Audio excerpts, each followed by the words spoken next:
हम बात कर रहे हैं वेब सर्विसेज प्रोटोकॉल की। एसेंशियली हम वेब सर्विसेज की ही बारे में बात कर रहे हैं और इसके साथ क्या-क्या चीजें जुड़ी हैं, इस बारे में हम देखेंगे। तो कम्युनिकेशन और स्टैंडर्ड्स, क्योंकि वेब सर्विसेज की बात जहां आ रही है वहां कुछ कम्युनिकेशन भी होगा, कुछ स्टैंडर्ड्स भी होंगे।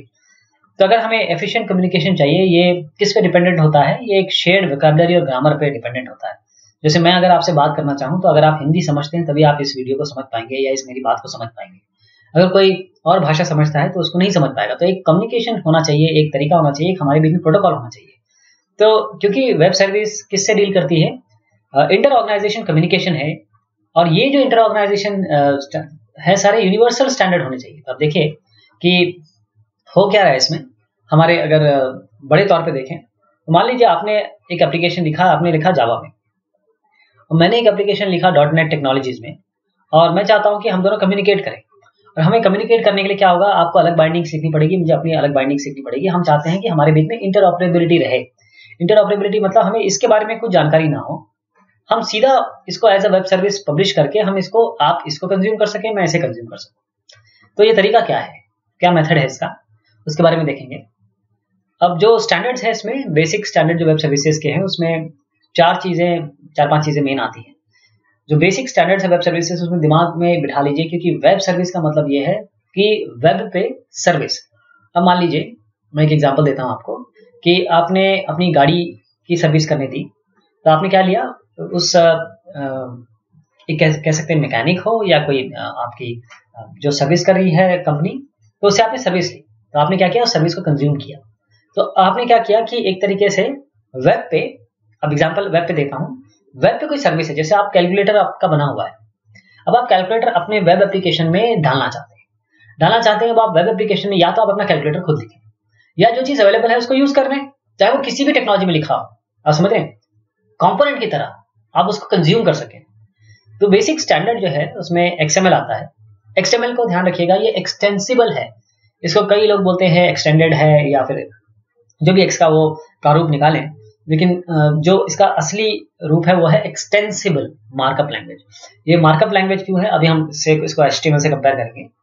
तो सोप का मतलब होता है सिंपल ऑब्जेक्ट एक्सेस प्रोटोकॉल, यानी कि आपके पास कोई ऑब्जेक्ट है, आपने क्या किया, कोई ऑब्जेक्ट बना दिया, अब इसको एक्सेस करना है, तो उसके लिए क्या प्रोटोकॉल होगा? ऑब्जेक्ट के अंदर कुछ भी होगा। अभी आप देखिएगा ऑब्जेक्ट का मैं आपको फॉर्मेट बताऊंगा।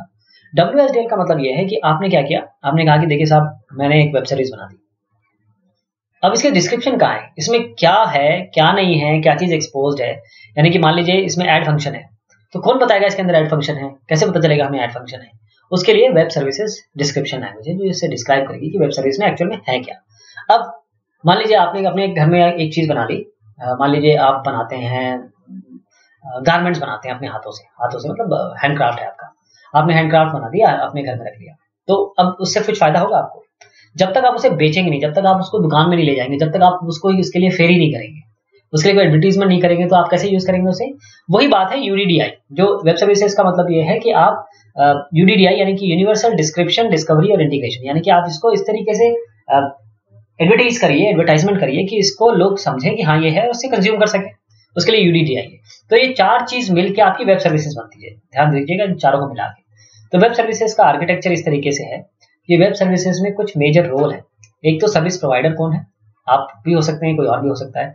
सर्विस कहीं रजिस्टर्ड होनी चाहिए, तभी वो सर्विस कहलाएगी, है ना। अगर आप कहते हैं कि मैंने एक शहद बना दिया और ये शहद बहुत अच्छा है, कैसे अच्छा है ये? क्या इसको ISI मार्क मिला है? क्या इसको कोई और कोई लैब का कोई सर्टिफिकेशन मिला है? कुछ है इसके पास, तो उसकी रजिस्ट्री होनी चाहिए कहीं ना कहीं। कंज्यूमर, अब आपने कोई चीज बना तो दी, आपने हैंडक्राफ्ट बना तो दिया, उसका कोई कंज्यूमर ही नहीं है, फिर कैसे? तो उसका कंज्यूमर होने चाहिए जो उसे यूज करेंगे। तो जो मेजर ऑपरेशन है जो वेब सर्विसेज के अराउंड होते हैं, उसको ध्यान दीजिएगा कि सबसे पहले आप जो बनाएंगे उसको पब्लिश करना पड़ेगा, यानी कि आपकी सर्विस को आप अवेलेबल कराएंगे, देखिए साहब ये चीज अवेलेबल है। फिर उसके बाद आप कोई वेब सर्विस अब बनी हुई है, तो उसको लोकेट कैसे करेंगे? आपने बना तो दिया और कहाँ रख दिया इसको? पब्लिश तो कर दिया, लेकिन किसी को पता ही नहीं है। तो उसको लोकेट करने के लिए आपकी फाइंडिंग होनी चाहिए, पब्लिशिंग के बाद फाइंडिंग, लोकेटिंग वेब सर्विसेज। इसके बाद अब जब आप अवेलेबल है, आपने फाइंड कर लिया, अब उसको यूज भी करना है। लोकेट करने से तो काम नहीं चलेगा, उसको यूज भी तो करना है, तो बाइंडिंग होती है। तीन ऑपरेशन जो होते हैं वेब सर्विसेज के अराउंड, वो आपका है पब्लिशिंग, फाइंडिंग और बाइंडिंग। और यहाँ पर जो तीन मेजर रोल है वेब सर्विसेज के, वो है प्रोवाइडर, रजिस्ट्री और कंज्यूमर।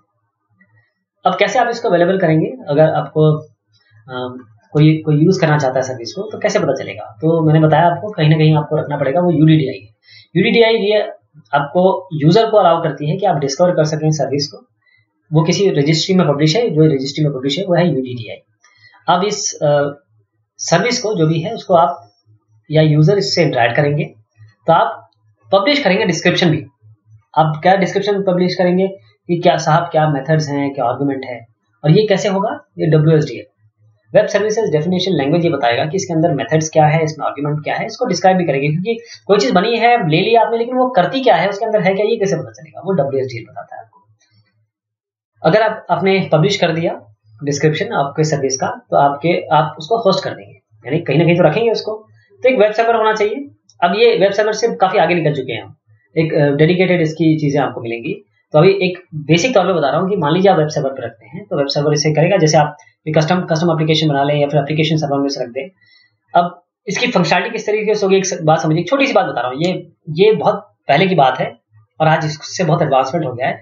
एक छोटी सी बात, जैसे आप वेब सर्वर समझते हैं, वेब सर्वर में आप क्या करेंगे, एक अपाचे वेब सर्वर, एक कंटेनर एप्लीकेशन यानी कि टॉमकैट जैसा, वो आप यूज कर सकते हैं ताकि जो एप्लीकेशन है, जैसे आपका सर्वलेट आपने बनाया, वो आपका अवेलेबल हो जाए, किस पे डिप्लॉय करने के लिए, अपाचे में अवेलेबल हो जाए। तो आप वेब सर्वर में को ये कैपेबिलिटी दे देंगे, ये पॉसिबिलिटी दे देंगे कि वो आपकी वेब सर्विसेज को आप किसी तरह पे, जैसे सर्वलेट के तौर पे, वो आपको डिप्लॉय करने में मदद करे ताकि वो आगे यूज हो सके। लेकिन एक बात ध्यान रखिएगा, जैसे मैं बता रहा हूँ आपका सोप, अब ये सोप करता क्या है, ये जाता तो HTTP पे ही है ना, तो जो आपके बैकग्राउंड प्रोटोकॉल्स है वो तो है ही, वो तो चलेंगे। जैसे आपका ग्रिड आर्किटेक्चर है वेब सर्विसेज का, ये किस पे लेयर्ड है, ये आपके जो आज मेच्योर्ड और ट्रांसफरिंग प्रोटोकॉल, एग्जिस्टिंग प्रोटोकॉल उसी पर है, उसी पे चल रहा है। जैसे HTTP है, SMTP है, ये सब they are still used over TCP/IP, यानी मैसेज को TCP/IP के ऊपर भेजने में जो HTTP SMTP है वो आज भी वही यूज हो रहा है, आपका वेब सर्विसेज भी वही यूज करेगा। तो वेब सर्विसेज जैसे ग्रिड है, इसको आप इस तरीके से समझ सकते हैं कि एक फंक्शनैलिटी एनहांसमेंट है, यानी कि existing technology HTTP SMTP TCP/IP के ऊपर है, आप क्या कर रहे हैं, इसमें अपनी एक एग्जिस्टिंग टेक्नोलॉजी के ऊपर एक एनहांसमेंट कर रहे हैं जिसे आप वेब सर्विसेज कह रहे हैं। तो XML क्या है, XML बहुत जाना जरूरी है, क्योंकि सब कुछ XML पे है, जो चीज लिखी होगी XML पे होगी। तो जितनी भी वेब सर्विस डॉक्यूमेंट है वो XML में लिखी जाती है। XML स्कीमा ये डिफाइन करता है कि क्या एलिमेंट है आपके जो आप वेब सर्विस कम्युनिकेशन में यूज करेंगे, XML स्कीमा इसको बताएगा। तो सोप क्या होता है, ये अब वेब सर्विस आपने XML तो लिख दिया, अब XML को कहीं कम्युनिकेट भी करना है, हम कह रहे हैं वेब सर्विसेज XML में लिखी जाती है और उसे कम्युनिकेट भी करना है, तो जो रिक्वेस्ट और रिस्पॉन्स है ये दोनों सोप मैसेजेस में होता है। सोप मैसेज जो बॉडी होती है मैसेज की, वो आपके सोप एनवेलप के अंदर होगी, यानी कि वो जो बॉडी है मैसेज की, जिसका ग्रामर WSDL ने बनाया है। एक मैसेज है जिसका ग्रामर WSDL ने बनाया है, वो सोप के एनवेलप के अंदर रख के जाएगा और वो बाइंड करेगा क्लाइंट को इस वेब सर्विस से। WSDL क्या है, जैसे मैंने बताया आपको कि जो वेब सर्विस है उसको ये डिस्क्राइब करेगा और डिफाइन करेगा कि जो फंक्शन है जो एक्सपोज हो रहे हैं वेब सर्विसेज से, जिस आप कंज्यूम क्या करेंगे, वेब सर्विस लेके क्या करेंगे, कुछ उसकी सर्विसेज होंगी वही तो कंज्यूम करेंगे।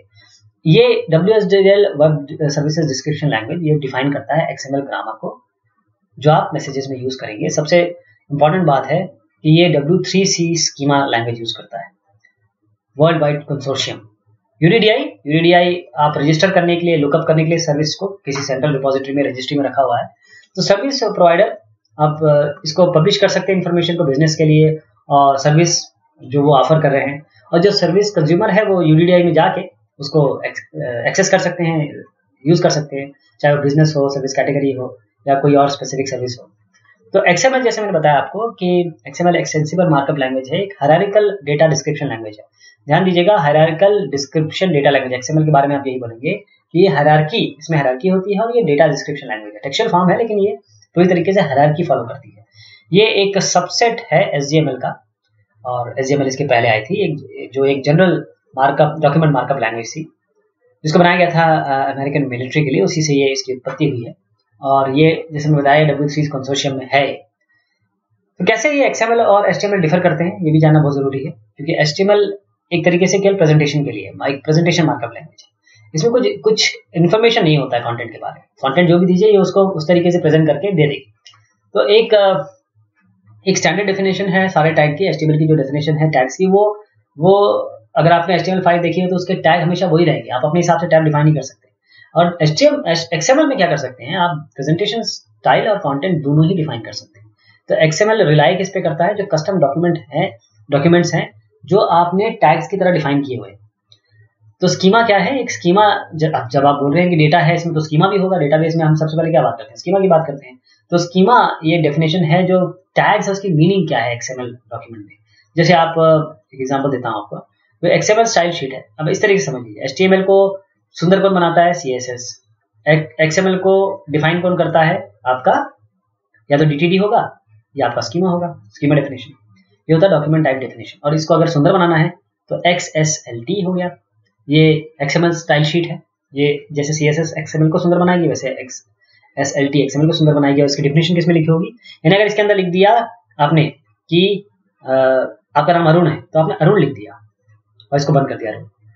तो अरुण क्या है ये DTD में लिखा होगा, अरुण क्या है ये XML में आपने अरुण तो लिख दिया, आप बोलेंगे वाह मैंने अपना टैग बना दिया, लेकिन उस टैग की डेफिनेशन DTD और स्कीमा में होगी। जो मिनिमम XML डॉक्यूमेंट अगर आप देखना चाहें तो कुछ इस तरीके से होता है। इसमें क्या क्या है देखिए, ये document name is equal to first, ये आपका टैग है, ये टैग है। ये एट्रीब्यूट है, name is equal to first दिया ना, name is equal to first, double quotes में देते हैं इसको, ये आपका एट्रीब्यूट हो गया। जिम का ये मतलब डॉक्यूमेंट का एक नेम है, नेम की वैल्यू है फर्स्ट, और ये जो आप जिम देख रहे हैं ये वैल्यू है इसकी, और डॉक्यूमेंट इसका क्लोजिंग है। ध्यान दीजिएगा XML में सब कुछ सेंसिटिव होता है, केस सेंसिटिव होता है, और अगर आप इसको प्रॉपर नहीं बनाएंगे तो XML पार्स नहीं हो पाएगी। HTML में ऐसा नहीं है, HTML में अगर नहीं करते हैं तो वो प्रॉब्लम कहीं नहीं आएगी, जो चीज़ नहीं होगी वो दिखाई नहीं देगी, पार्सिंग उसकी आराम से हो जाएगी। वैलिड और वेल फॉर्म के बारे में जरूर बात कर ले। एक करेक्ट XML डॉक्यूमेंट वैलिड भी होनी चाहिए, वेल फॉर्म भी होनी चाहिए। जैसे मैंने अभी भी बताया, वेल फॉर्म का मतलब ये है कि सिंटेक्स बिल्कुल सही लिखे हों आपने और टैग्स बिल्कुल करेक्टली बंद किए हों। एक वैलिड का मतलब ये होता है कि वो XML डेफिनेशन को फॉलो करेगी, जैसे मैं अभी बता रहा था डॉक्यूमेंट टाइप डेफिनेशन और स्कीमा, इसको जरूर फॉलो करेगी। अगर XML आपने लिख दिया और वो DTD और स्कीमा को फॉलो नहीं कर रही है तो फिर अरुण का कोई मतलब नहीं हुआ। तो स्कीमा क्या हुआ, जैसे आपका ये मान लीजिए आपकी this is your XML document, ये XML डॉक्यूमेंट है। अब इसके बारे में मैंने बता दिया आपको कि यहाँ पर आप अरुण लिख दीजिए, यहाँ पर जैमिनी लिख दीजिए, यहाँ पर कलाकार लिख दीजिए, कुछ भी लिख दीजिए आप, लेकिन जो भी आप लिखेंगे, जो भी शब्द आप लिखेंगे, जो भी चीज लिखेंगे वो आपके यहाँ पर होनी चाहिए। order.xsd क्या कहते हैं इसको, XSD का मतलब होता है XML schema definition, schema definition XSD। अगर यही DTD होता तो डॉक्यूमेंट टाइप डेफिनेशन होता, XSD की जगह .DTD होता ना यहाँ पर .DTD, तो ये डॉक्यूमेंट टाइप डेफिनेशन। तो ये चीज ये आपने जो बनाया है इस स्कीमा के हिसाब से आप फॉलो होगा, अपने आप ही बन जाती है। यहाँ पर अपने आप ये टैग नहीं आ जाते। ये टैग अगर आप बोलते हैं कि मैं XML एक ऐसी लैंग्वेज है जिससे मैं नई लैंग्वेज बना सकता हूँ, है ना, इसको हम मेटा लैंग्वेज कहते हैं। वो इसलिए है क्योंकि XML स्कीमा पीछे आप डिफाइन करते बताते हैं कि इसका मतलब क्या हुआ, तभी आप यहाँ पर अपने इंडिपेंडेंटली और आराम से कोई भी चीज यूज कर सकते हैं। सोप के बारे में बात कर लेते हैं। ये रिक्वेस्ट रिस्पॉन्स वेब सर्विस है, बहुत ही सिंपल चीज है ये सबसे ज्यादा कॉमन इंप्लीमेंटेशन है वेब सर्विसेज का, और सिंपल रिक्वेस्ट रिस्पॉन्स पैराडाइम है इसमें। जैसे आपने एक वेदर सर्विस है, एक में दो एग्जांपल देता हूँ। एक वेदर सर्विस है, आपने रिक्वेस्ट की कि साहब मुझे वेदर बताइए उस एरिया का, आपको रिस्पॉन्स में आ गया वेदर रिपोर्ट। इससे आसान क्या होगा, सोप यही काम करता है। एयरलाइन स्पेशल ऑफर, आप ट्रैवल एजेंट जाना चाहते हैं, क्या स्पेशल ऑफर, आपने बोला कि स्पेशल ऑफर दीजिए, आपको स्पेशल ऑफर आ गया, तो आपने जो इनपुट दिया उस हिसाब से आउटपुट आ गया, सिंपल चीजें आपको मिल गई। तो सोप मैसेज जो मैं आपको बता रहा हूँ, मुझे सोप के बारे में बताया, ये एक एनवलप बनाता है जिसके अंदर मैसेज जाता है। अब जो सोप का मैकेनिज्म है, प्रोटोकॉल है ट्रांसफर करने का इन मैसेज को, ये काफी डिस्ट्रीब्यूटेड है, काफी ज्यादा यूज्ड है। लेकिन सबसे इंपॉर्टेंट बात कि मैसेज में क्या है सोप को पता ही नहीं है, सोप डज नॉट नो।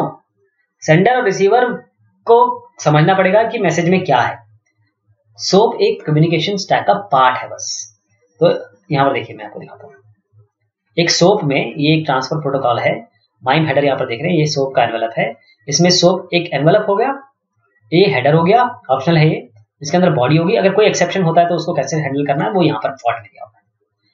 तो एक एनवेलप रैप करता है पूरे किसको, सोप डॉक्यूमेंट को, और जो हेडर में आप एडिशनल इन्फॉर्मेशन दे सकते हैं कि क्या जाना है, जैसे ऑथेंटिकेशन किस तरीके से होगा, ऑथराइजेशन किस तरीके से होगा।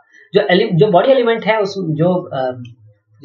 जो कोर कंटेन करते हैं, सोप डॉक्यूमेंट का कोर मेन चीज कंटेन करते हैं, वो हो सकता है आरपीसी कॉल हो या XML मैसेज अपने आप हो। फॉल्ट इन्फॉर्मेशन में से जैसे मैंने बताया, वो बताएगा कि अगर कोई दिक्कत होती है, कोई एक्सेप्शन आता है तो कैसे हैंडल करना, क्या हैंडल करना। तो अगर सोप मैसेज देखना चाहे तो कुछ इस तरीके से होता है, उसको एक बार ध्यान से देख लीजिए। सोप मैसेज कुछ इस तरीके से होता है, इसमें भी XML के बारे में बात हुई है। यहाँ पर सोप का क्या है एनवायरनमेंट, क्या आप यूज़ करने वाले हैं। अगर आप यहाँ पर कहीं HTTP देखते हैं तो आप बोलेंगे कि साहब हम HTTP यूज़ करने वाले हैं। इसका XSI क्या है, इसकी XSD क्या है, यानी कि आप स्कीमा और इंस्टेंस दोनों बता रहे हैं। सारी चीज़ें इंक्लूड है इसमें। हेडर बॉडी अभी आपने देखी, एनवेलप के अंदर क्या होगा, तो ये इसका एनवेलप हो रहा है। एसएप में सोप में अगर कोई अटैचमेंट भेजना है आपको तो कैसे भेजेंगे, यहाँ पर एक अटैचमेंट जोड़ देंगे। यानी कि अगर बड़ी क्वांटिटी या बाइनरी डेटा है, बड़ा डेटा है, तो वो आप XML के अंदर कैसे फिक्स करेंगे, कैसे डालेंगे, वो तो नहीं डाल सकते। तो इसमें क्या कहते हैं, आउट ऑफ बैंड अटैच कर सकते हैं सोप मैसेज में। जैसे ईमेल अटैचमेंट यहाँ अटैच कर दीजिए, इस तरीके से आप भेज सकते हैं इसको। तो यहाँ पर अगर आप अटैच करना चाहें तो अगर एक सोप मैसेज में अटैच करते हैं तो उसका ये तो आप देख ही चुके हैं। इसके अंदर आपको बॉडी के अंदर एक अटैचमेंट रेफरेंस URL दे देंगे तो वो अटैच हो जाएंगे।